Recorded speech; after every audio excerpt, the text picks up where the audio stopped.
El tema que vamos a presentar esta tarde, el primero que tenemos ahora, es un tema delicado y en verdad de todo lo que yo tenía que hacer este fin de semana es el que más me venía preocupando. No porque no supiera qué presentar, sino por la naturaleza del tema. No necesito decirles que es un tema candente, que es un tema en el cual hay distintas opiniones, muy divergentes, muy diferentes, opiniones que muchas veces se defienden con más pasión que razón, o quiero decir, con más emoción y sentimientos que argumentos fundamentados.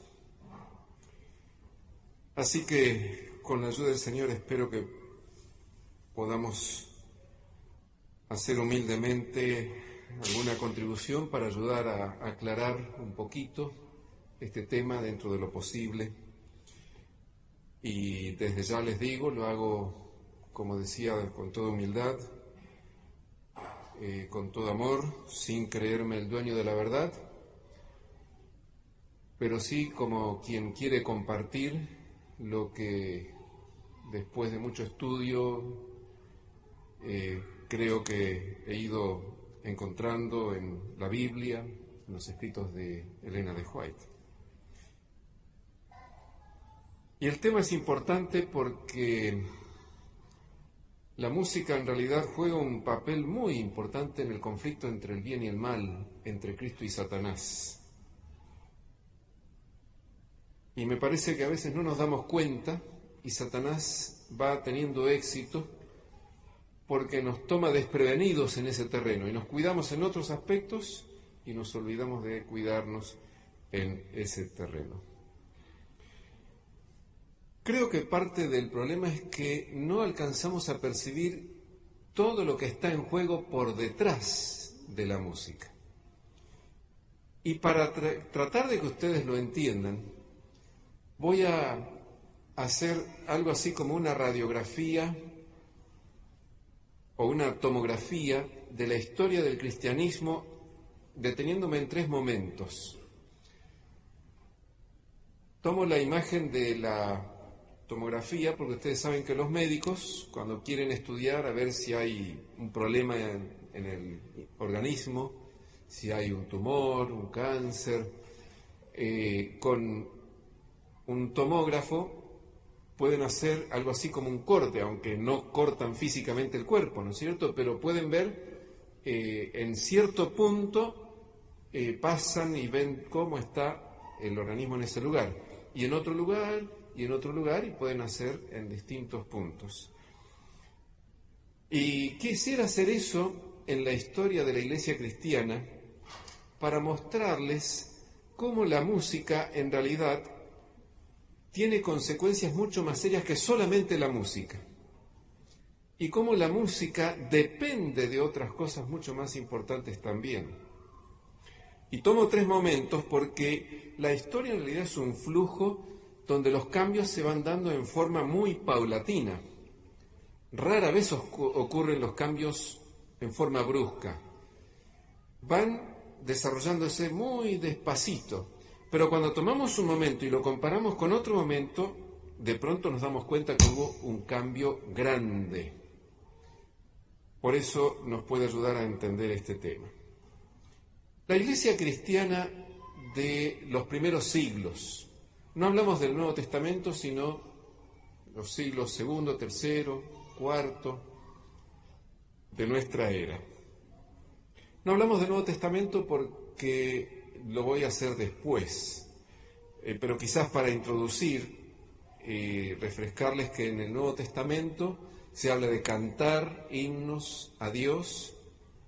El Nuevo Testamento no menciona instrumentos musicales para el canto en la iglesia, porque los cristianos del primer siglo no tenían templos o iglesias para reunirse, se reunían en las casas de los hermanos o junto al río, o bajo los árboles, donde pudieran reunirse.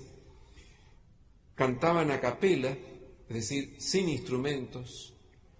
Cantaban al unísono, porque así era la música que se cantaba en las sinagogas, y ellos heredaron esa música, una música muy sencilla, muy natural, muy simple. Pero entonces tomemos los siguientes siglos. ¿Qué pasó con la iglesia cristiana después? Ustedes saben que se fueron introduciendo doctrinas que no estaban en la Biblia. Por ejemplo, surge la doctrina de la inmortalidad del alma, que no es lo que enseña la Biblia. Surgen doctrinas como la mediación de la Virgen María, de los santos, y entonces la necesidad de cumplir penitencias para ganar la salvación, y una cantidad de otras doctrinas, la cuestión del infierno, del purgatorio. Muchas cosas se fueron introduciendo que no eran parte de las enseñanzas bíblicas de la Iglesia Apostólica. Y esas doctrinas influyeron en la música, y la música fue reflejando el cambio en la teología. Me quisiera detener en 3 doctrinas para que ustedes vean cómo, con el paso de los siglos, los cambios en la teología en esas 3 doctrinas afectó la música. La doctrina de Dios, la doctrina de la salvación y la doctrina de la Iglesia. Es decir, ¿qué concepto se tiene o tenemos de Dios? ¿Qué concepto tenemos en cuanto a cómo ser salvos? ¿Y qué concepto tenemos acerca de lo que es la Iglesia? La doctrina de Dios.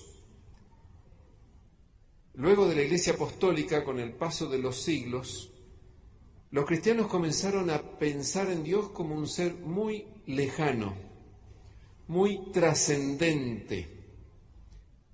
Y eso se reflejó en una cantidad de cosas. Por ejemplo, cuando se comenzaron a construir templos y catedrales, se los hizo muy grandes y especialmente con techos muy elevados, y allá arriba dibujos, imágenes, pinturas, esculturas. ¿Y qué siente alguien cuando entra a uno de esos templos donde el techo está allá tan alto? Y cuando alguien habla o se canta un canto, el eco va repercutiendo entre esas bóvedas. ¿Cómo se siente uno? Se siente muy pequeño, ¿no es cierto? De pronto, cuando uno entra a esas grandes catedrales, uno se siente tan chiquito, porque están construidas es profeso, están revelando una teología, están revelando ese concepto de un Dios muy lejano, un Dios trascendente. Como ese Dios está tan lejano, eso llevó a que la doctrina de la salvación cambiara. Ya no es posible acercarse tan fácil a ese Dios. Y entonces necesitamos mediadores. Y ahí surgieron los santos y la Virgen María, para poder ser los intermediarios para llegar a ese Dios que ahora está tan lejano. Juntamente con los intermediarios, ahora hay que hacer obras para tratar de ganar la salvación, porque ese Dios tan lejano, tan trascendente, es un juez duro, y yo tengo que hacer mi parte y hacer buenas obras y hacer penitencias y flagelarme y todo eso que fue surgiendo con los siglos para lograr la salvación. ¿Y qué en cuanto al concepto de la Iglesia? También se vio afectado, porque ahora ese Dios tan lejano ya no puede ser accedido por el común de los miembros de la Iglesia, sino que los miembros de la Iglesia solo pueden acercarse a Dios a través de los clérigos, de los sacerdotes. y ya no se puede orarle directamente a Dios, sino que ahora hay que ir a confesarse a un religioso.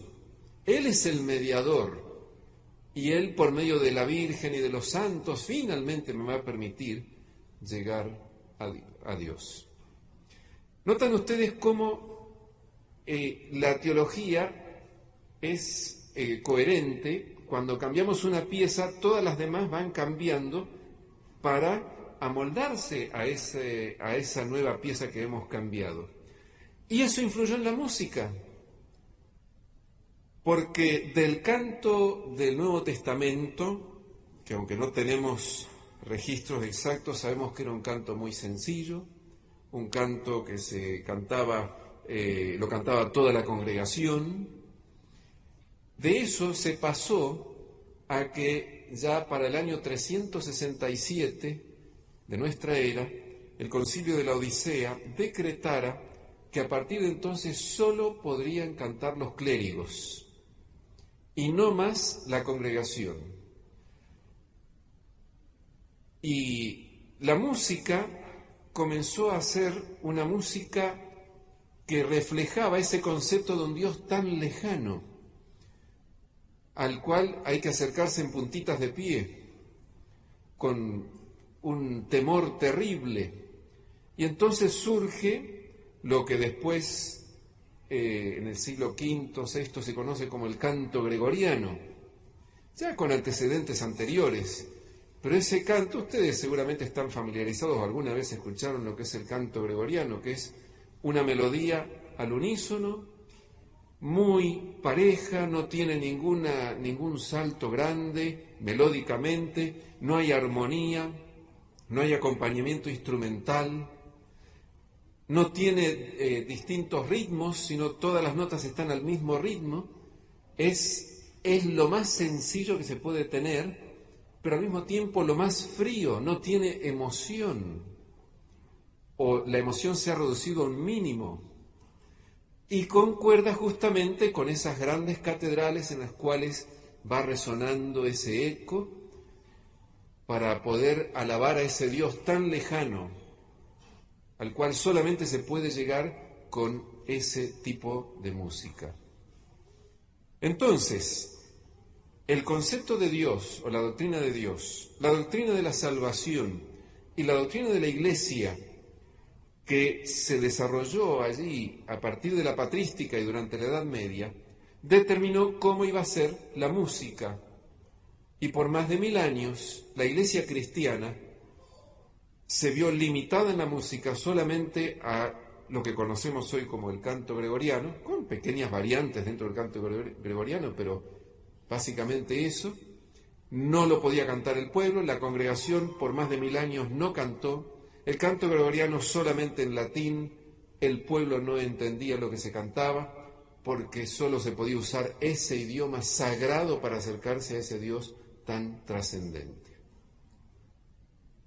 Esa es la primera radiografía que quiero presentarles. Paso a la segunda, un segundo momento en la historia del cristianismo.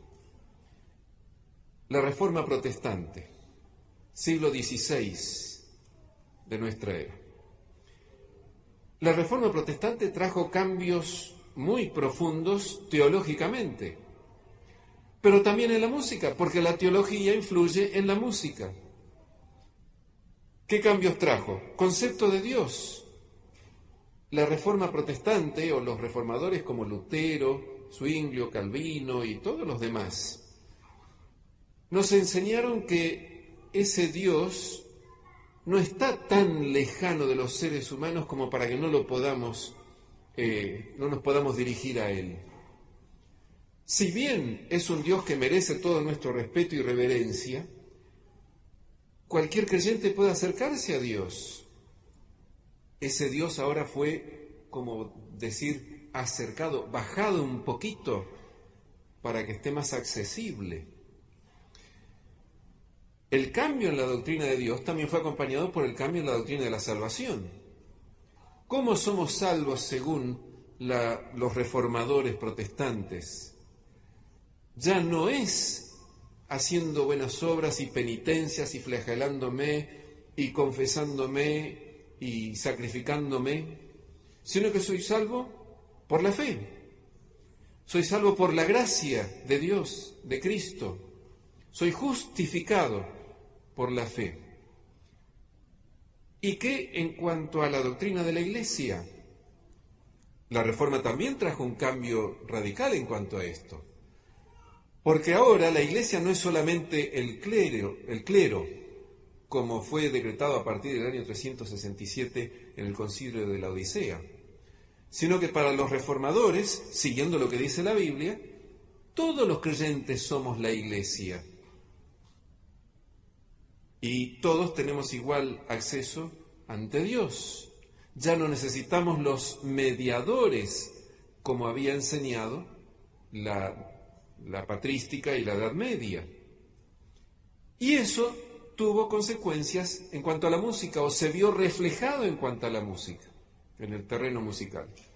Porque la Reforma también cambió la música, en armonía con su teología. No es que cambió la música porque se le ocurrió, porque... No, todo tiene una explicación teológica.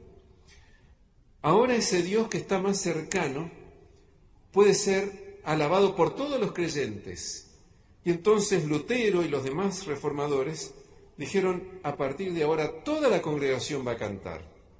Además no va a cantar más en latín, ahora va a cantar en su idioma, para poder entender lo que está cantando y alabar a Dios en forma comprensible, que tenga sentido.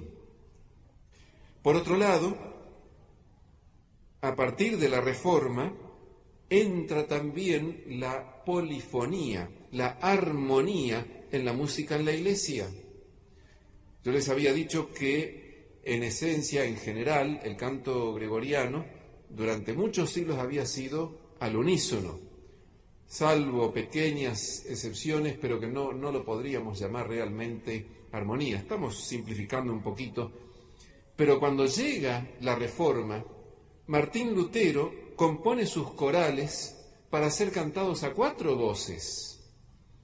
Y ahora toda la Iglesia está cantando esas alabanzas a Dios en melodías que ya no son el canto gregoriano, sino melodías mucho más comprensibles y más accesibles, que ya no son tan frías, porque ya no tienen que reflejar ese Dios tan distante, sino que ahora reflejan una relación más cercana con Dios.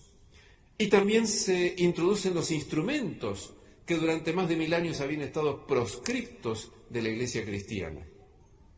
Todo esto es un proceso paulatino, pero ustedes notan cómo la nueva teología que trae la Reforma Protestante, que nosotros entendemos es acercarnos a lo que la Biblia enseña, tuvo consecuencias en la música. La música reflejó la teología.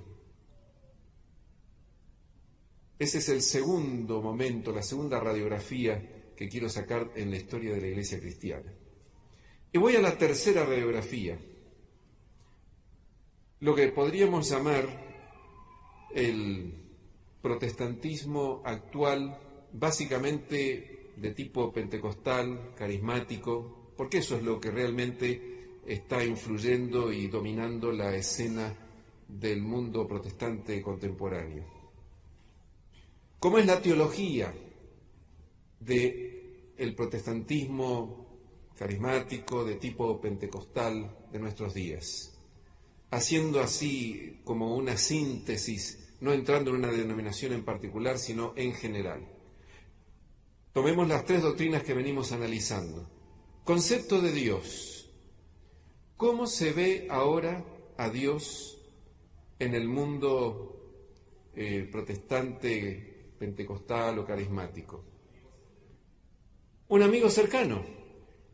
Es un amigo íntimo. Dios ya no está allá arriba, al cual yo lo miro con gran reverencia, respeto y hasta temor, como era en la patrística y en la Edad Media. Dios tampoco está un poco elevado, a quien miro con reverencia, pero ya un poco más cercano como lo veía la Reforma Protestante, sino que ahora a Dios se lo ha bajado y se lo ha sentado en el piso junto conmigo. Y Dios ya es un compinche, es un compañero de andanzas, con el cual podemos salir a hacer travesuras. Porque ese es el concepto de Dios que se tiene hoy. Y ese concepto de Dios permea el mundo protestante actual. Y no nos damos cuenta porque nos rodea. Pero para citar algunos ejemplos, no sé cuántos de ustedes, los que tienen quizás la edad que yo tengo, recordarán que hace décadas había algunas películas de la vida de Jesús, eran producidas por Cathedral Film, era una serie de, no sé si eran 9 o 12 o 10 episodios de la vida de Cristo de media hora cada uno. Eso había sido producido allá por los años 60, 70. Y en esas películas de la vida de Cristo, Cristo aparecía como nosotros lo vemos cuando leemos a Elena de White en El Deseado de todas las gentes. ¿Qué imagen tenemos de Cristo al leer El Deseado de todas las gentes?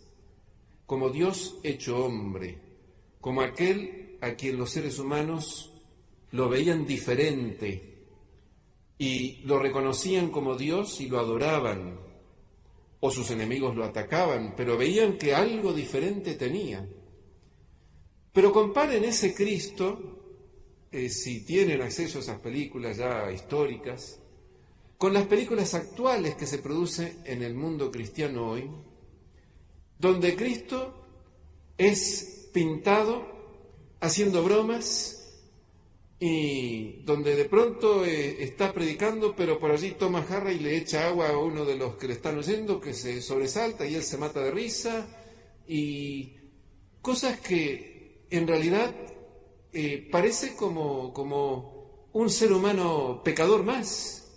Se lo ha desnaturalizado totalmente, se lo ha hecho tan humano que se ha perdido totalmente su divinidad, su santidad. ¿Por qué? Porque esa es la teología que tiene hoy en día el cristianismo.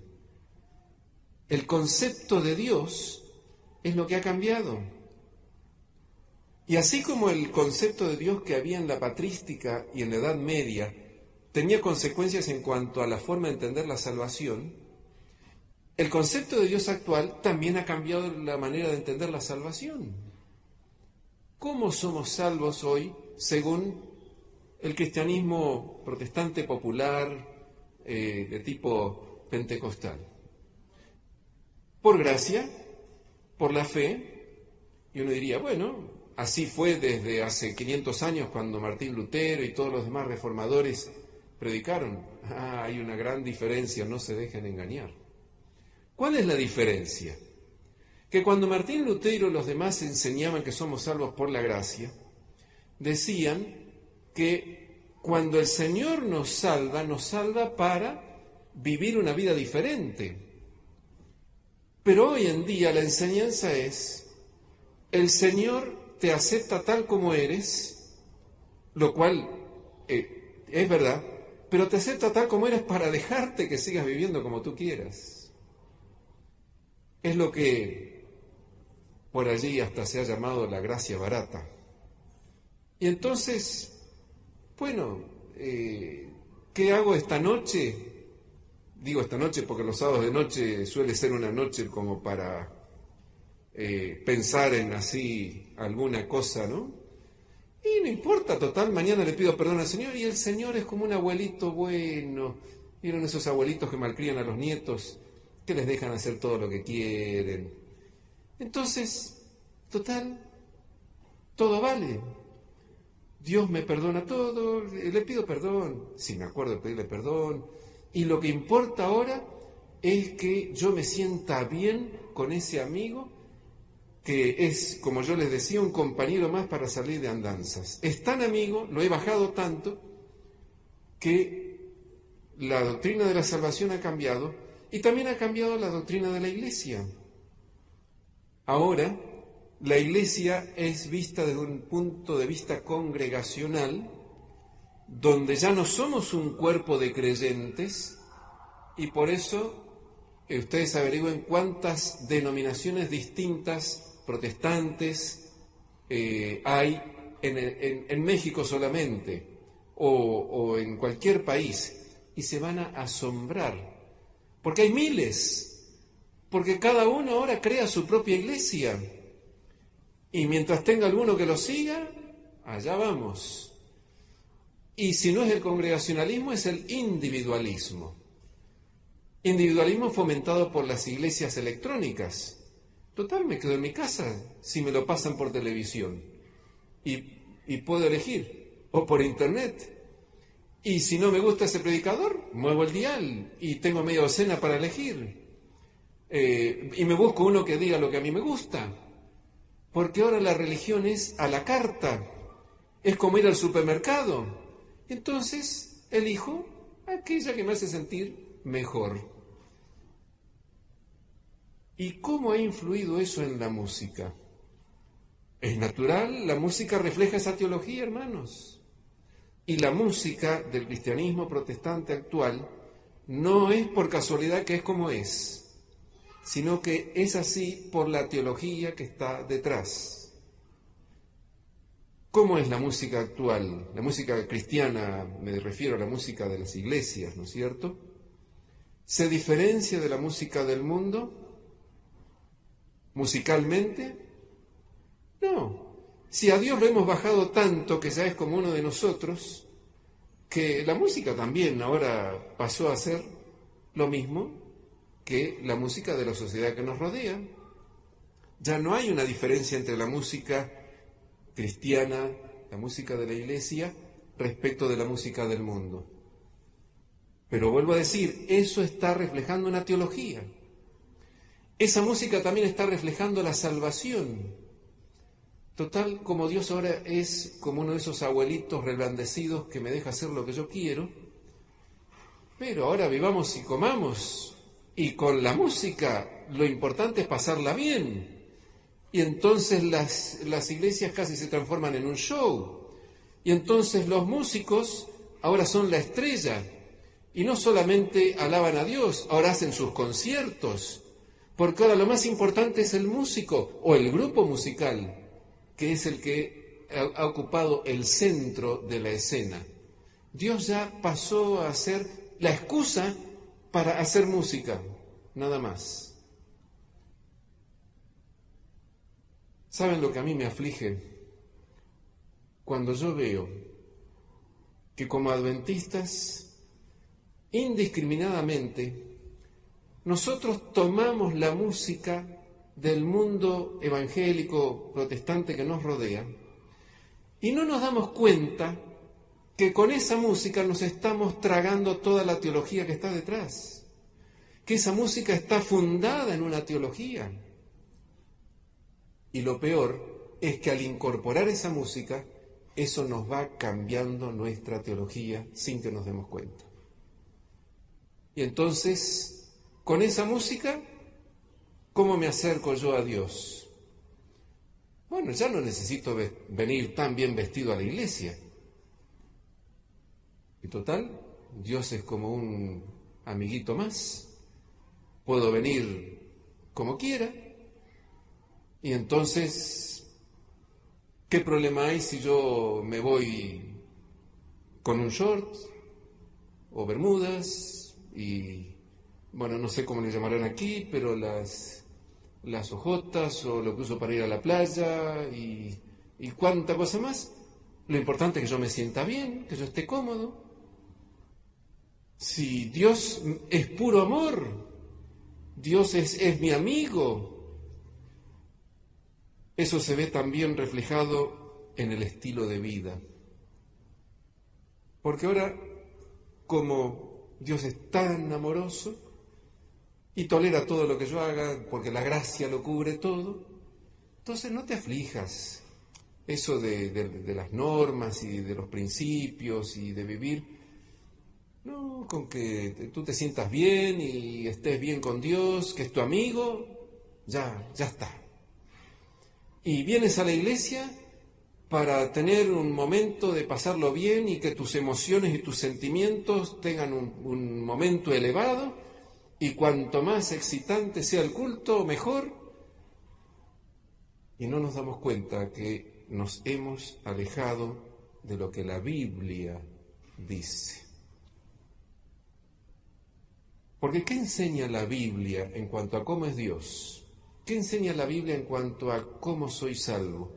¿Qué enseña la Biblia en cuanto a la Iglesia o qué es la Iglesia? Las tres doctrinas que estamos analizando, y no analizamos otras por razones de tiempo. 3 textos, uno para cada doctrina, como para ver dónde está la verdad, qué es lo que enseña la Biblia. Isaías 57,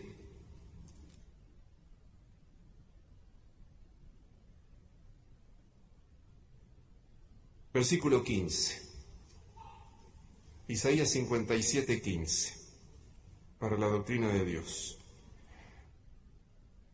Porque así dijo el alto y sublime. ¿Qué les hace pensar de los 3 momentos que les describí hace un instante? ¿Cuál de los 3 estaría más reflejado con esto? El primero, ¿no es cierto? Así dijo el alto y sublime, el que habita la eternidad y cuyo nombre es el Santo. Yo habito en la altura y la santidad. Pero noten cómo sigue. Y con el quebrantado y humilde de espíritu, para hacer vivir el espíritu de los humildes y para vivificar el corazón de los quebrantados.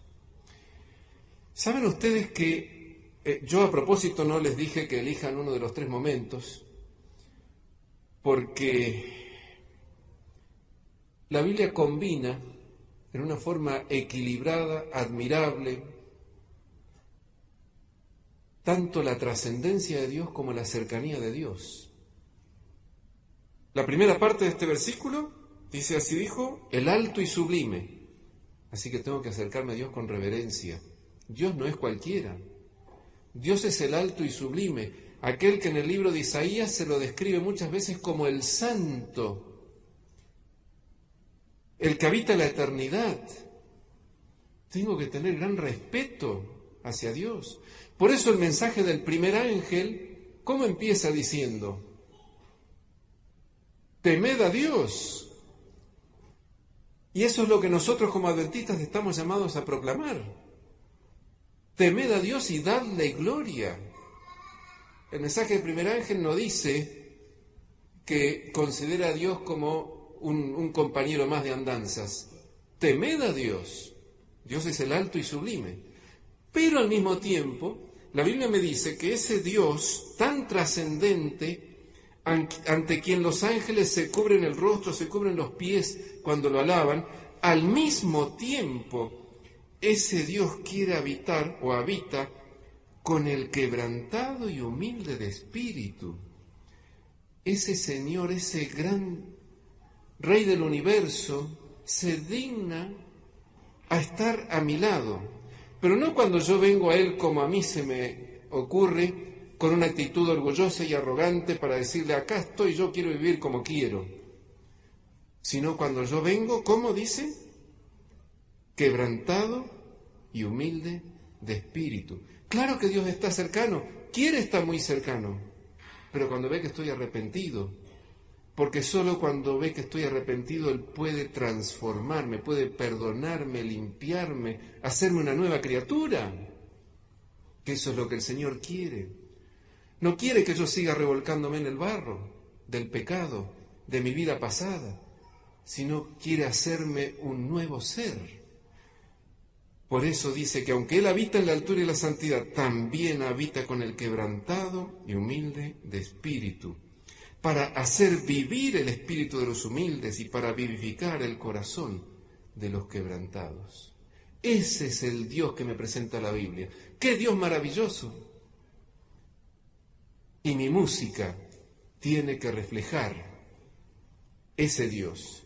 Mi música tiene que estar dirigida a ese Dios tiene que mostrar el respeto y la reverencia que se merece ese Dios, aunque al mismo tiempo tiene que mostrar que yo puedo acercarme con fe y con confianza, con un corazón quebrantado y humilde, porque voy a encontrar gracia, perdón y salvación en Él.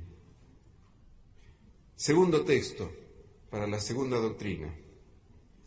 Efesios capítulo 2.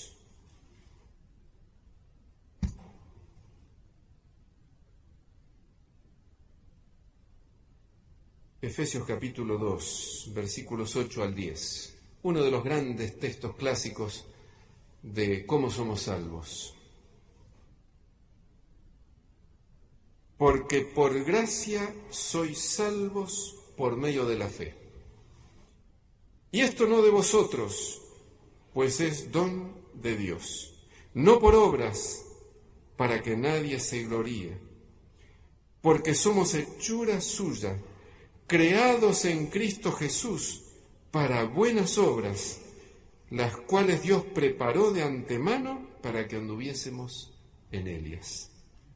¿Cómo somos salvos? Por gracia, es un don inmerecido. ¿Y cómo me apropio de ese don inmerecido? Por la fe. Por gracia sois salvos por medio de la fe. Y dicen que no es algo que yo me lo gane, no de vosotros, dice, para que nadie se gloríe. Nadie puede hacer nada, no puedo comprarme la salvación, no puedo ganarme la salvación. Es imposible. Sería como tratar de llegar a la luna amontonando cajas o cajones y tratando de pararme arriba de uno de ellos. No se puede. Ahora, el hecho de que el Señor me salva por su gracia, por los méritos de Cristo, ¿significa que entonces voy a vivir como yo quiera? ¿Cómo termina este pasaje? Otra vez, la Biblia me muestra todo el cuadro y no una visión unilateral.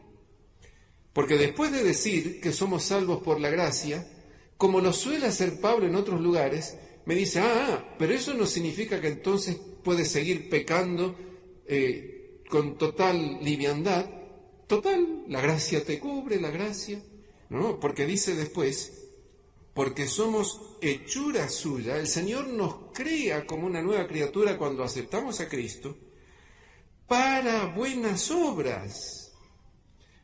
Cuando el Señor me salva por la gracia, me dice como le dijo a aquella mujer sorprendida en adulterio.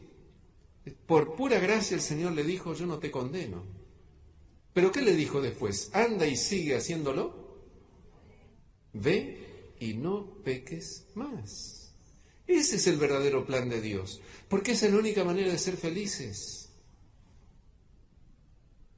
Entonces, cuando decimos que somos salvos por la gracia, eso no quiere decir que el estilo de vida no importa. Claro que importa. Un cristiano tiene que ser diferente. Un cristiano tiene que destacarse en el lugar donde está, como una luminaria en el mundo, en medio de una generación maligna y perversa, dice el apóstol Pablo. Allí tenemos que brillar con nuestro ejemplo, siendo diferentes. ¿Y qué en cuanto a la iglesia? El tercer texto. Vamos a Pedro. Primero de Pedro, capítulo 2.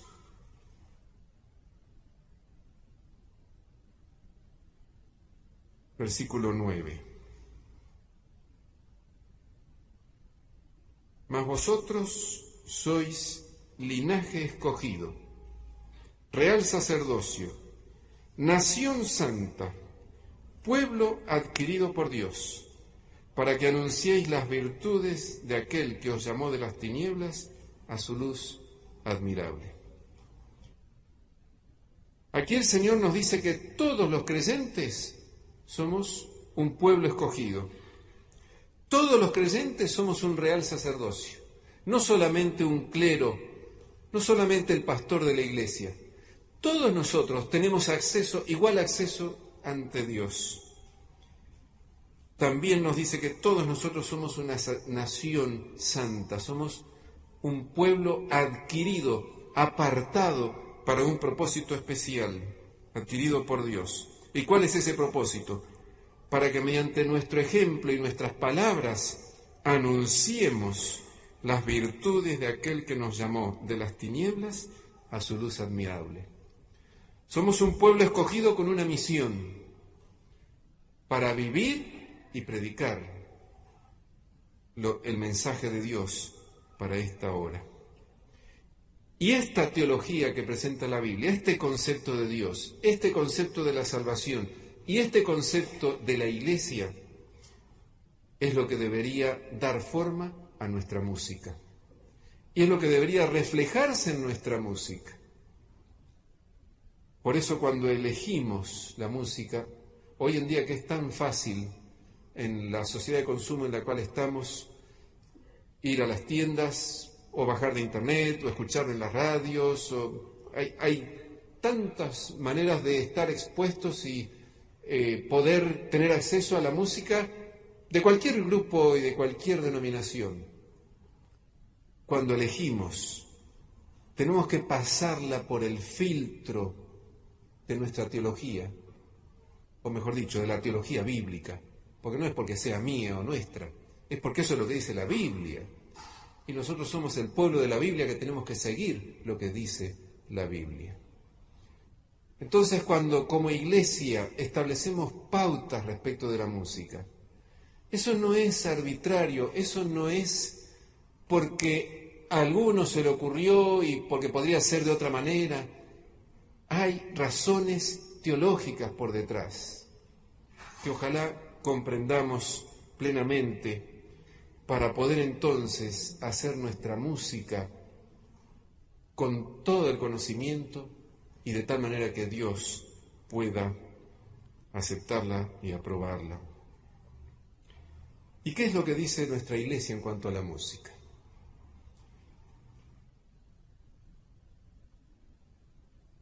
Bueno, me doy cuenta que en la introducción a mi tema ya me gasté los 45 minutos de la hora que tenía para el tema, porque el tema era la música en la iglesia. Pero espero que aunque sea la introducción ya les haya ayudado a entender un poquito por qué la iglesia tiene ciertas pautas en cuanto a la música.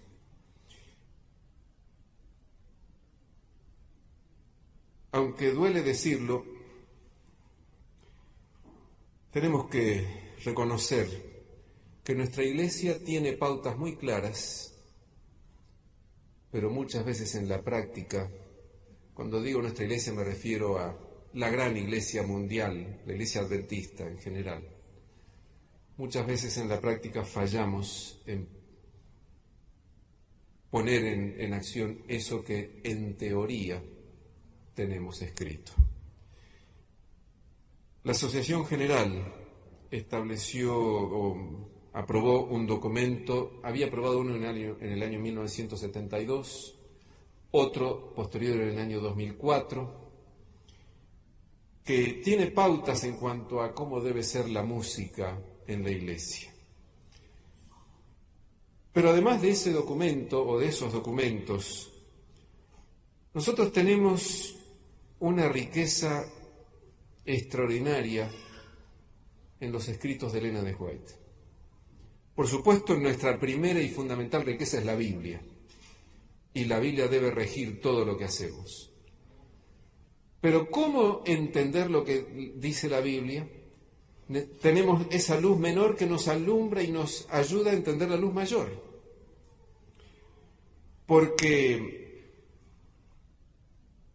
parte del problema en nuestra iglesia es un problema de interpretación. Están los textos, pero ¿cómo se interpretan? Así como en el cristianismo, en el mundo cristiano. Los protestantes leen la misma Biblia que leemos nosotros.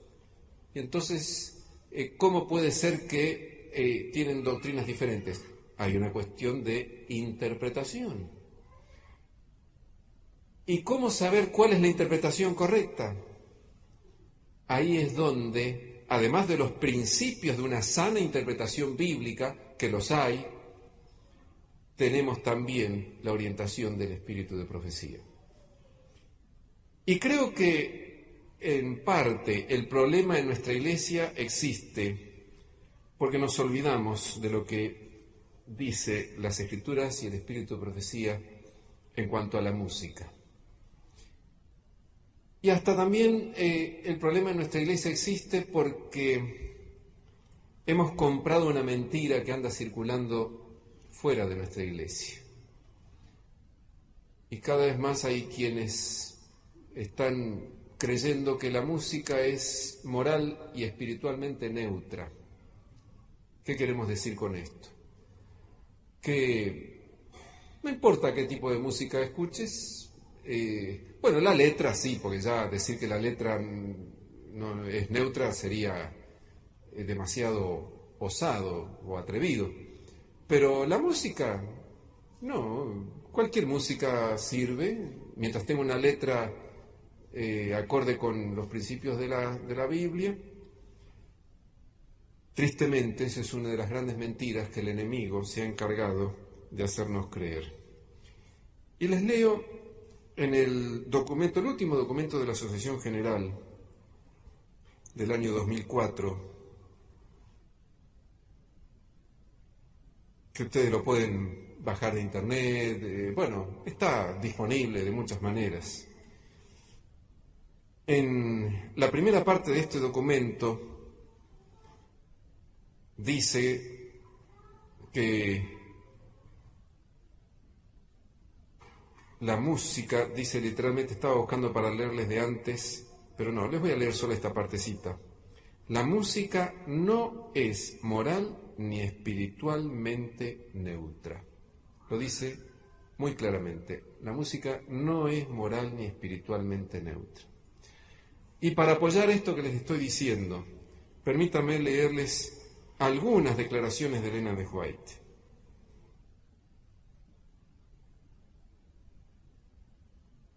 En este librito que publicó la casa editora, no sé si estará en circulación aquí, se titula La música, su influencia en la vida del cristiano. Es una recopilación de citas de Elena de White y como apéndice tiene el documento de la Asociación General. Dice, a menudo se pervierte la música haciéndola servir a malos propósitos y de ese modo llega a ser uno de los instrumentos más seductores de la tentación. Yo pensaba que Satanás tenía otras maneras de seducirnos a caer en la tentación. Pero Elena White dice que la música a menudo llega a ser uno de los instrumentos más seductores de la tentación. No es moralmente neutra.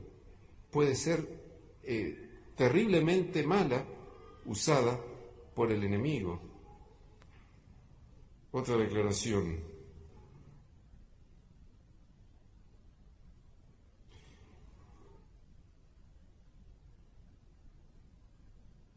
Lo que es una gran bendición cuando se lo usa correctamente, se convierte en uno de los medios más certeramente empleados por Satanás para desviar la mente del deber y de la contemplación de las cosas eternas. Así que puede ser una gran bendición o puede ser uno de los medios más certeramente empleados por Satanás.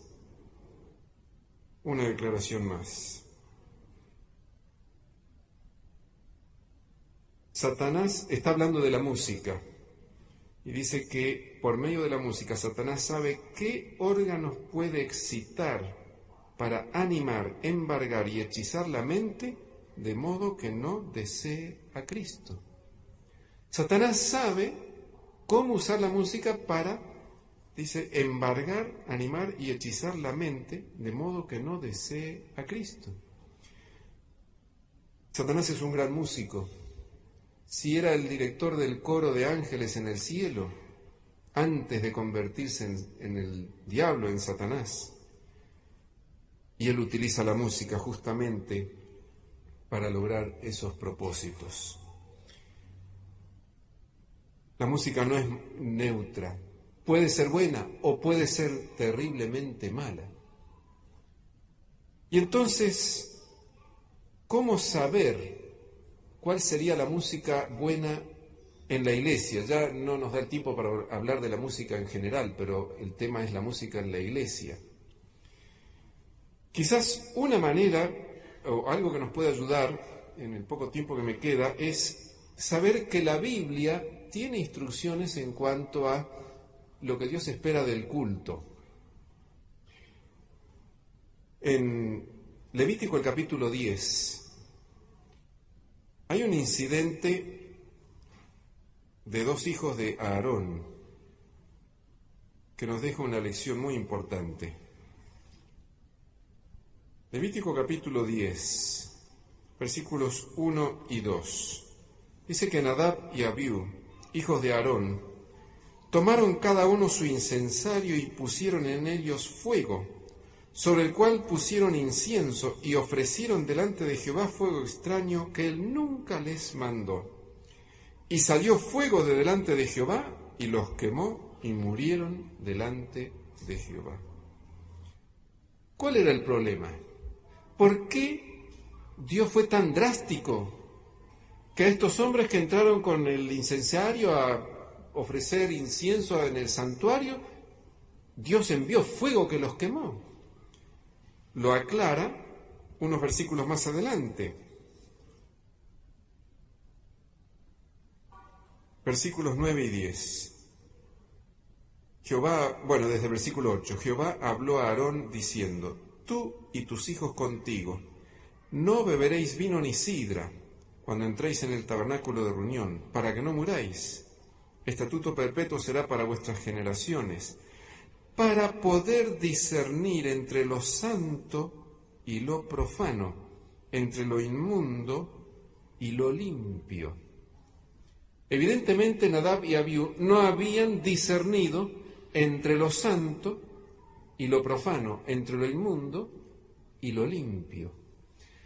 Y esa necesidad de distinguir qué cosa es santa, qué cosa es para ser presentada ante Dios y qué cosa no, aparece en otros lugares en la Biblia. Ustedes lo pueden encontrar en Ezequiel 22, 26, Ezequiel 44, 23 y otros pasajes. Esa necesidad también se ve reflejada en los instrumentos que se utilizaban en el santuario. Ustedes saben que Dios dio instrucciones muy precisas en cuanto a cómo tenía que construirse el santuario. Pero en todo el Pentateuco no encontramos nada en cuanto a la música. A Moisés se le dio instrucciones en cuanto al mobiliario del santuario y en cuanto al ritual del santuario. Toda la ceremonia, pistones, ¿no es cierto? Y según cómo se opriman esos pistones, se pueden hacer las distintas notas. Ahora, si la trompeta fuera solamente el tubo, no se pueden hacer las distintas notas. Es decir, un trompetista muy hábil podría hacerlo, pero es mucho más difícil. Normalmente las trompetas en la antigüedad eran como decir un megáfono, eran para amplificar. Entonces se hablaba allí y se amplificaba. Y se utilizaban para hacer anuncios, para anunciar que llegaba el comienzo del mes. No tenían los calendarios como tenemos nosotros, entonces se tocaba la trompeta cada primer día de mes. Se tocaban las trompetas para anunciar las fiestas solemnes que había a lo largo del año, pero no eran para hacer música como nosotros las usamos hoy. Los instrumentos musicales vinieron después con David, y eso lo encontramos reflejado más adelante en el libro de Crónicas.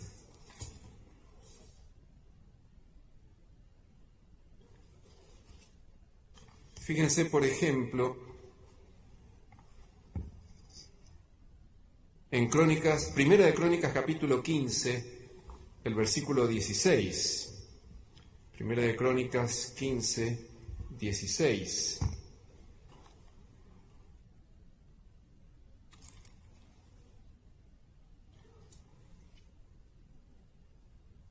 Asimismo dijo David a los principales de los levitas que designasen de sus hermanos a cantores con instrumentos de música, con salterios y arpas y címbalos, que resonasen y alzasen la voz con alegría. 3 instrumentos se mencionan aquí: salterios, arpas y címbalos. Los mismos instrumentos se mencionan vez tras vez cuando se habla de la música en el santuario. Se mencionan en el versículo 28 de este capítulo, se mencionan en el capítulo 25, versículo 1, versículo 6, Segunda de Crónicas 5, 12 y otros textos. Son los instrumentos del santuario. Ahora, esos instrumentos no fueron elegidos al azar, sino que fueron elegidos por instrucción de Dios. Eso es lo sorprendente. Fíjense lo que dice Segunda de Crónicas 29, 25. Segunda de Crónicas 29, 25. Puso también levitas en la casa de Jehová, con címbalos, salterios y arpas.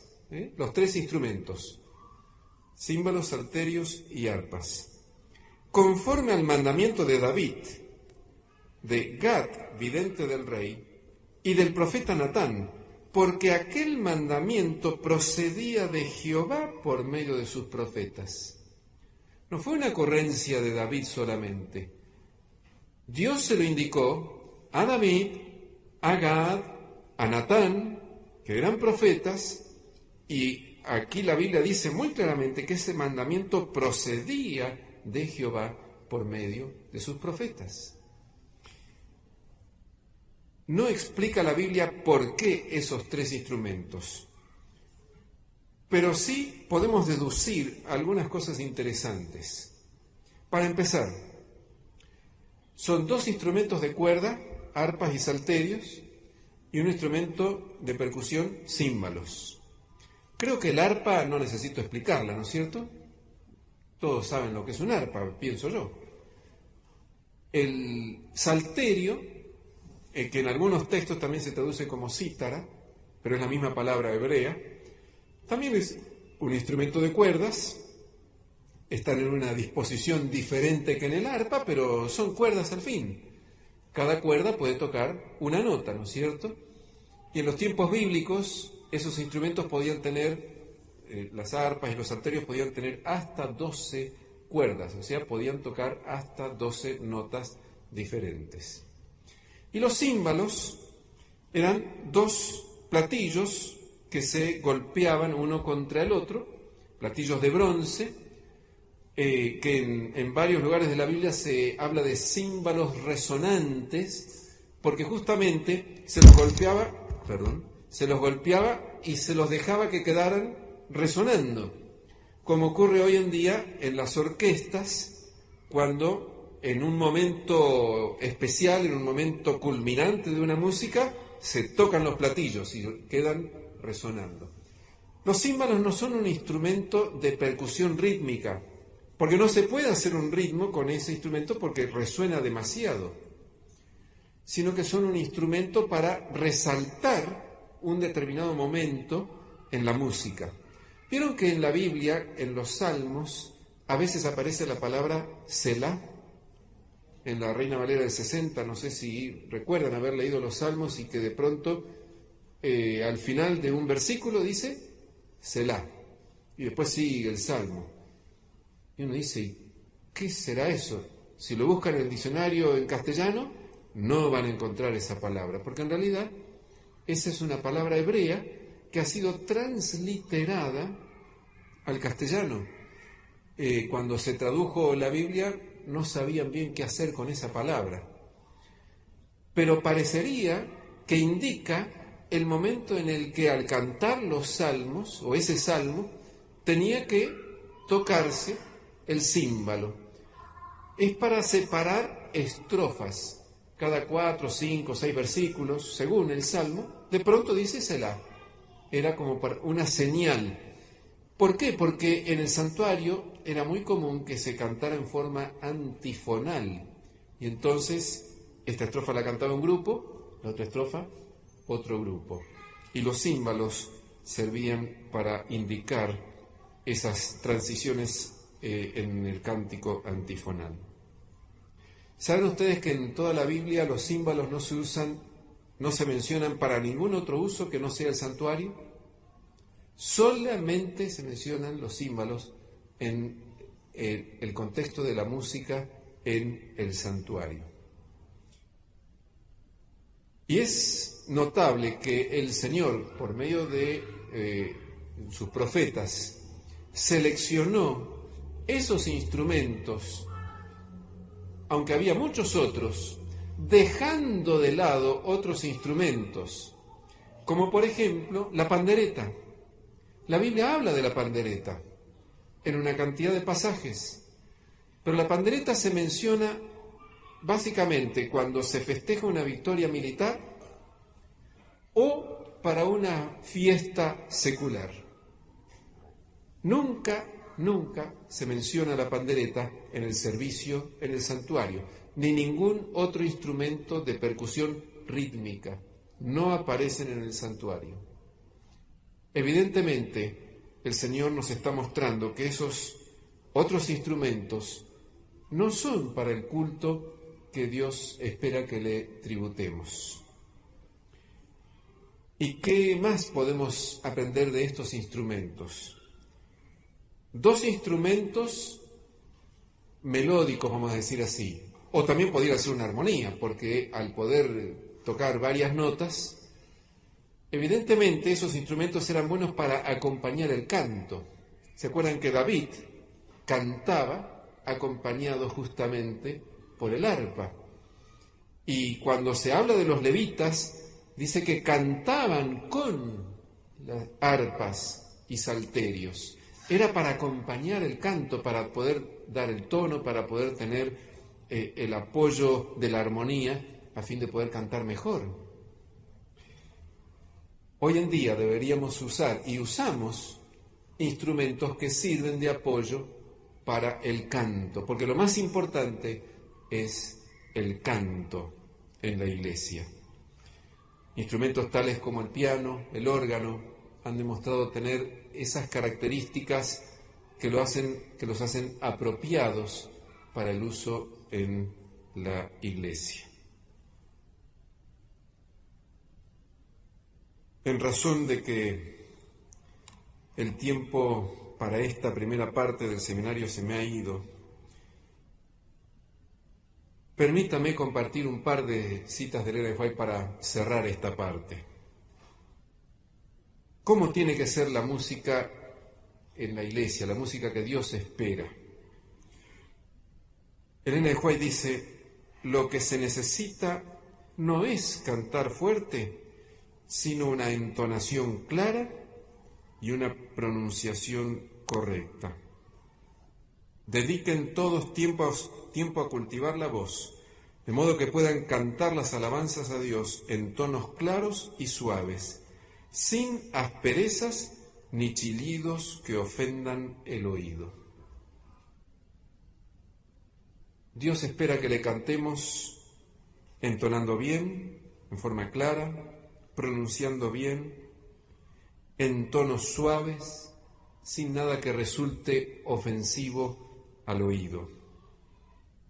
Y ella también dice que los ángeles y el Señor se complacen en oír los sencillos cantos de alabanza expresados en un tono natural. Cantos sencillos en un tono natural. No hay nada que ofenda más a Dios que lo artificial, lo que no es natural. ¿Se acuerdan qué palabras duras tuvo Jesús contra la hipocresía? Porque la hipocresía significa aparentar algo que no es. Dios espera que cuando le cantamos lo hagamos con total sinceridad y que lo hagamos en forma natural. Y digo esto porque nuestra sociedad actual nos ha acostumbrado tanto a lo artificial que ya parece como que si no estamos actuando ya no impacta. Observen ustedes los cantantes, los músicos, en general, digo, en la televisión o así, ¿cómo hacen cuando cantan? ¿Están parados y cantan en forma natural como cuando uno habla, así espontáneamente? En realidad están actuando y hacen toda una cantidad de gestos y cosas. Claro, porque hay que hacer un show, porque tiene que ser algo que llame la atención para poder mirarlo, ¿no? Y eso se ha metido en la música religiosa. Entonces, ¿cómo cantan tantos artistas de la música religiosa también? Cuando están cantando, parece como que si no cierran los ojos y hacen cara como que los están degollando, o vaya a saber qué otras cosas. No tiene gracia. Y más de una vez, sentado en la iglesia, viendo como alguien canta, yo he pensado, ¿qué pensará Dios al mirar cómo está cantando este hermano o esta hermana? Hasta podría parecer como que Dios le dice, pero ¿qué te pasa? ¿Por qué estás haciendo esa cara? Si lo que estás diciendo, la letra que estás diciendo, no necesita que hagas todo ese teatro. Lo que les leí es que los ángeles esperan que nosotros cantemos en forma sencilla y natural. Y Elena de White le escribió una vez a un músico, era un director de un coro, pero que se ve que ya en sus días ese músico hacía algunas cosas parecidas a las que se hacen en nuestros días. Miren lo que le escribió a ese cantante, era miembro de iglesia. No existen exhibiciones semejantes entre los ángeles como las que a veces he visto en nuestras reuniones. Esta clase de cosas desagradables y esas gesticulaciones no se ven en el coro angelical. Esas gesticulaciones que ese cantante hacía, dicen en el White, los ángeles no las hacen. Los signos de los ángeles no rechinan en los oídos. El canto de los ángeles es suave y melodioso y se hace sin ese gran esfuerzo que usted realiza. Lo que Dios espera es que en la iglesia que cantemos con total sinceridad, en forma natural. Eso es lo que realmente vale ante la vista del Señor. Y de paso, me permiten un detalle más antes de pasar al otro tema, que es hablar acerca del himnario, del nuevo himnario. La Iglesia Adventista surgió a mitad de camino entre la segunda radiografía y la tercera que yo les presenté al principio, ¿no es cierto? Surgió cuando estaba la música de la Reforma, pero cuando ya se acercaba el comienzo del tercer tipo de música, con todo el tercer tipo de teología y todo lo demás. Y en los días de Elena de White ya hubo un grupo de hermanos que decidió incorporar esa música del nuevo tipo, con la nueva teología. Y Elena de White escribió categóricamente respecto de lo que esos hermanos estaban haciendo en el año 1900. En un congreso campestre que se realizó en el estado de Indiana, por cartas de quienes estuvieron presentes allí, sabemos cómo fue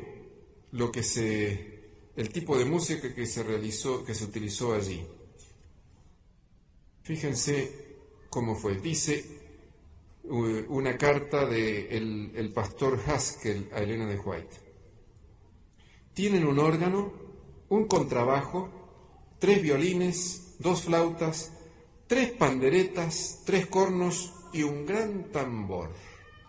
Tenían todo en orquesta y con esos instrumentos hacían una música, dice, parecida a la del Ejército de Salvación. Cuando llegan a una nota aguda, no se puede oír ni una ni una palabra de lo que canta la congregación. Comenzaban a tocar los instrumentos musicales hasta que uno ya no podía pensar con claridad. Con esos instrumentos hacían tal música que hasta ya ni pensar se podía. Y bajo la excitación de esos acordes consiguen que una gran proporción de la congregación pase al frente. Noten ustedes, esa música parecía darles el gran éxito evangelístico que nunca habían tenido. Con esa música conseguían que un montón de gente pase al frente. Habría que haberla adoptado inmediatamente. Les daba gran resultado. Pero ¿qué escribió Elena de White respecto de esa música? Estas mismas cosas que habéis explicado que ocurrían en Indiana, el Señor me ha mostrado que volverían a ocurrir justamente antes de la terminación del tiempo de gracia. Se manifestará toda clase de cosas extrañas. Habrá vocerío acompañado de tambores, música y danza. El juicio de los seres racionales quedará confundido de tal manera que no podrán confiar en él para realizar decisiones correctas. Y a esto consideran como la actuación del Espíritu Santo. El Espíritu Santo nunca se manifiesta en esa forma, mediante ese ruido desconcertante. Es mejor no mezclar nunca el culto a Dios con música que utilizar instrumentos musicales para obrar la obra que en enero pasado se me mostró que tendría lugar en nuestras reuniones de reavivamiento. La verdad, para este tiempo no necesita nada de eso para convertir a las almas. Elena de White fue categórica. ¿Esa música que en realidad refleja toda una teología? No. Ella lo dijo con total claridad. Y un poquito más adelante, ella escribió: el Espíritu Santo no tiene nada que ver con ese desorden perturbador y esa varaunda. Satanás trabaja en medio del estruendo y de la confusión producido por esa clase de música. Es Satanás en realidad el que estaba trabajando por medio de la confusión producida por esa clase de música. Satanás convertirá la música en una trampa debido a la forma en que es dirigida.